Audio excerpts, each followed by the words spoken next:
When most people picture the birth of Islam, they imagine the desert roads between Mecca and Medina. But the first community to offer Muslims safety wasn't in Arabia at all.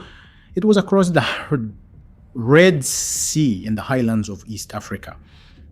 7 years before the famous migration to Medina, a small boat of refugees slipped out of Arabia under cover of darkness, headed for the Christian kingdom of Aksum in what is now Ethiopia.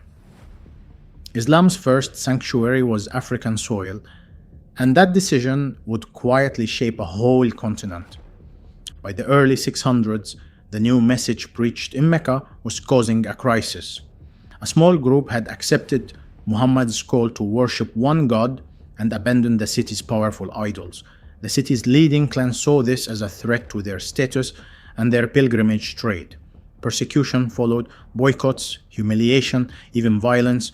For the most vulnerable Muslims, staying in Mecca meant living in constant fear. But there was one place Muhammad believed might protect them, a kingdom across the sea ruled by a Christian king famous for justice. So he told a small band of followers to trust the waves and sail for Africa. Around 615 CE, a small group of early Muslims left Mecca and boarded a ship bound for the Aksumite kingdom, into what Muslims later called Abyssinia. It was a risky journey. Most had never left Arabia. They were heading to a foreign king with a foreign language and faith. Back in Mecca, leaders panicked. If their dissidents found safety abroad, the new religion might spread. So they sent envoys to Aksum, demanding the Muslims be returned. The king refused to decide without hearing the refugees.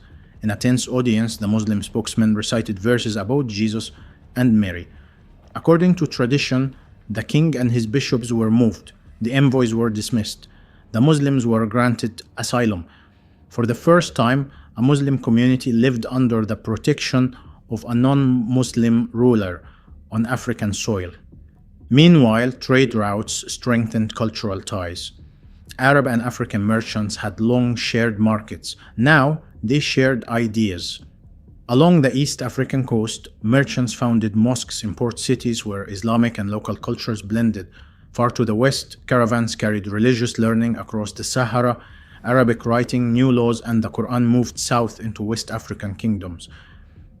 Long before empires rose or armies marched, Islam was quietly taking root along African trade lines. Here's the paradox. While the Prophet and most of his followers were still under pressure in Mecca, a stable Muslim community was already living peacefully in Africa. Some refugees stayed for more than a decade, returning only after Islam had established itself in Medina. So in a sense, Islam reached Africa not through conquest, but through refugees welcomed by a Christian king. Africa is now home to hundreds of millions of Muslims. But the first chapter of this story is small and quiet.